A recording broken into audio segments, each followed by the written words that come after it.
like you said, the mix of patients and families. Part of it is the nursing staff and the facility leadership. Part of it is the physicians who come in and care for the patients. But each facility has a distinct personality and sort of approach to care. And within our city, there are, many-fold differences in the rates of use of atypical antipsychotics in the elderly. There are a couple facilities that have an extremely low percentage of patients who are on these medications. Within a mile or two, you'll find other facilities where they're far greater than the state or national average use of atypical antipsychotics. Wow. Yeah, and I'm glad you mentioned the state and national averages, because I think I said Virginia, we're a little bit above 22%. We're kind of in the middle of the pack. We're not horrible, the worst. We're not the worst state. We are going away, not the best state. We're kind of in the middle. So I just shudder to think of some of these states that have a higher rate than 1 in 5. And there have been efforts over the last 2 years led by CMS, the government regulating agency, to try and improve dementia care and reduce antipsychotics. I've been working with Dr. Evans and everybody on this panel on this effort, and I've got to tell you, we're not making adequate progress. So you as the consumer are going to have to protect yourself. You cannot assume that Washington is going to send down or Richmond's going to send an inspector and solve the problem. You have to assume that when you walk into a facility and you see wheelchairs lining the hallway and people slumped over and not moving and glassed over look in the eyes and not making any noise, you have to assume that maybe you ought to be asking a lot of questions about what is that facility's philosophy of care. What do they think it's appropriate to do to care for someone who's got dementia and can't use words to communicate anymore? Claire, I think it's really important, you brought up a good point, that families really should tour several facilities before they decide on placement for their loved one, and go observe the residents, see what they're doing, see what they look like. Ask them about their activities program, because activities are very important to keep elderly people engaged and patients with dementia sort of active and doing things so that they don't get bored and start acting out. I think it's really important to ask the director of nursing on your tour, what is your approach to taking care of patients with dementia with behaviors? What do you do? And in terms of activities, like if you're walking in and you're trying to figure out where to put your mom or dad, what kind of activities or what does good care look like? Well, like we talked about before, good care I think looks like taking care of the patient as a whole, making sure that their basic needs are met, that they're clean, they're dry, they're comfortable, they're fed, they're changed, they're bathed. How do you do that though if the patient is frightened or angry or doesn't want to be where they are, they're not comfortable, and they're lashing out? How do you do that? Well, you find out about the patient. Some patients want a shower in the afternoon. They don't want one early in the morning. You talk to the family, find out when did they like to be bathed, what worked at home. The family members don't just put their loved one in a nursing home usually. They try doing it at home first. So you find out what worked for them, and then you incorporate it in their care in the nursing home. And having a good relationship with the caregivers is really, really important. Yes, you have to be your loved one's advocate. And sometimes that brings you into, a bit of conflict. But you also have to work with the people who are caring for your loved one, and that's how they learn about your loved one, and that's how they feel comfortable asking you and talking to you about that and using your help. I've heard family members say that they're almost scared to sort of challenge or advocate for their loved one in a facility with staff because they're worried that the staff, you say you might make the staff member angry or upset, and you might be face retaliation, and you can't really be there 24/7 to protect your family member. Do you have any thoughts on retaliation, and should family members, how do you think they should respond to that natural fear that if they raise a problem or raise an issue, they might face retaliation? I would say that if you're afraid of retaliation for your loved one, that you're probably in the wrong facility. I mean, you should feel comfortable in your loved one's facility bringing up questions and problems and issues. They should be eager to work with you and find solutions to your problems. As far as activities go for patients with dementia. Back to activities, thank you. Activities for patients with dementia are going to look a lot different than activities for patients who are not cognitively impaired. Patients with dementia are not able to process things like current events. But interestingly, things like music and singing are retained even in people who have fairly advanced dementia. So a lot of residents with dementia enjoy music and singing. Part of it is finding out from their families what kinds of things that they like to do. But also, it just depends. Some people like manipulating little things with their hands, different types of activities, little work boards with nuts and bolts and things like that. I would take things to, when Daddy was in the facility, I would take things there like marbles or cards or something, and I would have no plan as to what was supposed to happen with those things, and I would just put them out on the table, and whatever happened happened. Or I would bring flowers, and whatever happened happened. Very often it is how they feel about something, whether they enjoy that thing, does it give them pleasure, that matters, and not necessarily knowledge. Or even a game is hard to play, unless you make a game, unless they make the game up, which can also happen. My sense of long-term care is that the workers that do the direct hands-on changing diapers and getting people up and bathed and dressed, that sometimes these folks, I would say even usually these folks, are not paid as well as they should be paid for the incredibly dangerous and back-breaking work that they do. And our society doesn't necessarily give the CNAs and the caregivers many positive strokes or rewards. We don't call them heroes like we do for our firefighters or our teachers or police. I would like you to tell me what is going on in terms of training and supervision of the caregivers that have this huge task of caring for someone whose dementia has gotten to the point where they can't be cared for at home anymore. Are we taking care of the caregivers? Are they getting the support and the education and the tools they need to succeed? I know I can only speak for my facility, but we do training. For our dementia patients, we have a total dementia unit. And a lot of facilities just have either a locked unit or an area set where it's just dementia patients. And then you can have them sprinkled throughout your facility, because some people's dementia doesn't work for a dementia floor per se. Right, okay. If it's somebody who's a quiet person, to put them around a bunch of other patients that have a lot of behaviors or a lot of noise, that might be not the right place for that dementia patient. So in our facility, in a lot of facilities, but we do training and more training. And sometimes it's repetitious, but it works. We do training every 3 months. We have people from the outside come in. The Alzheimer's Association comes in. Home health agencies, get the families involved.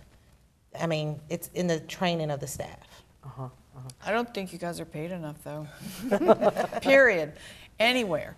I think that this is a really tough job, and I'm not sure an individual could make a living wage by themselves, and especially if they had children. I think it's definitely the wages are too low. But I think it speaks to how our society as a whole values the elderly. In that, what a good point that is. you know, if our elderly people were, say, if we were in a society where the elders were revered and respected and looked up to, I have a feeling that the caregivers who are caring for them would be respected and rewarded. We really don't see that in this country at this time in long-term care facilities. Such a good point. And that's something I think we can all do as advocates, is really try to appreciate and encourage the caregivers that are taking care of our loved ones on the front lines, compliment them when they do something well, work with them. You know, a lot of them are just very, very kind people who love to take care of people.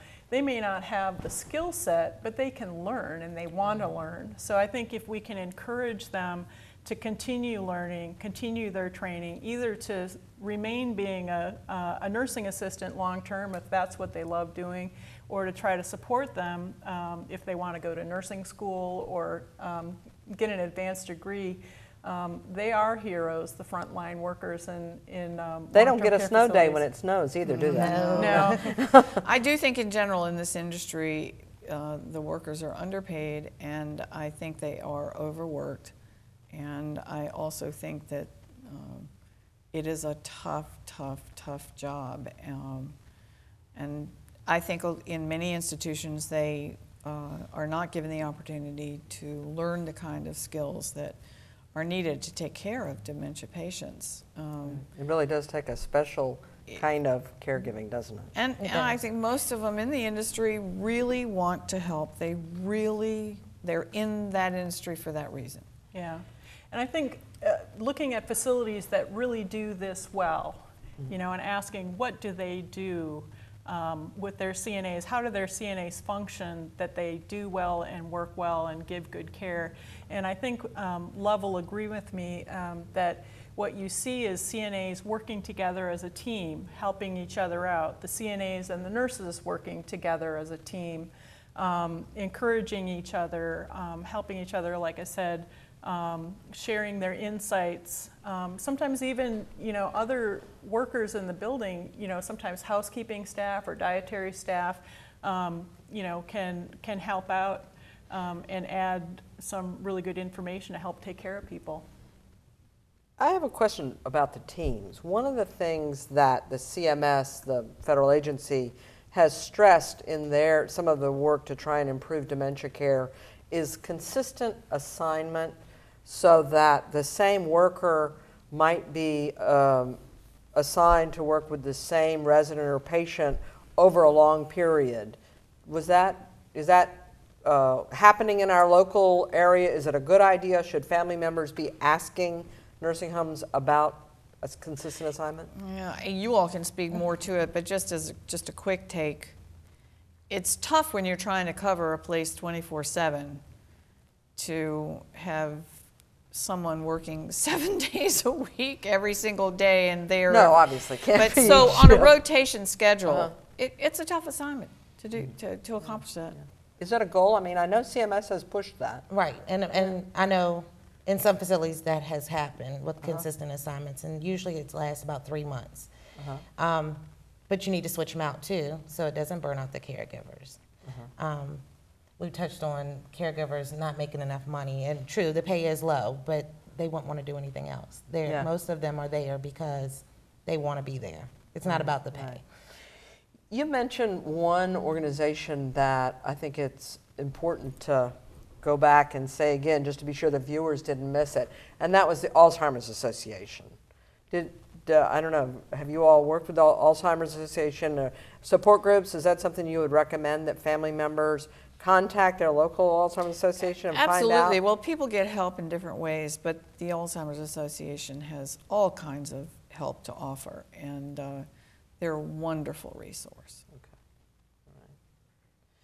What are we missing here? I know we've had a long discussion about antipsychotics and a lot that we've put out for our audience to know and be able to protect themselves.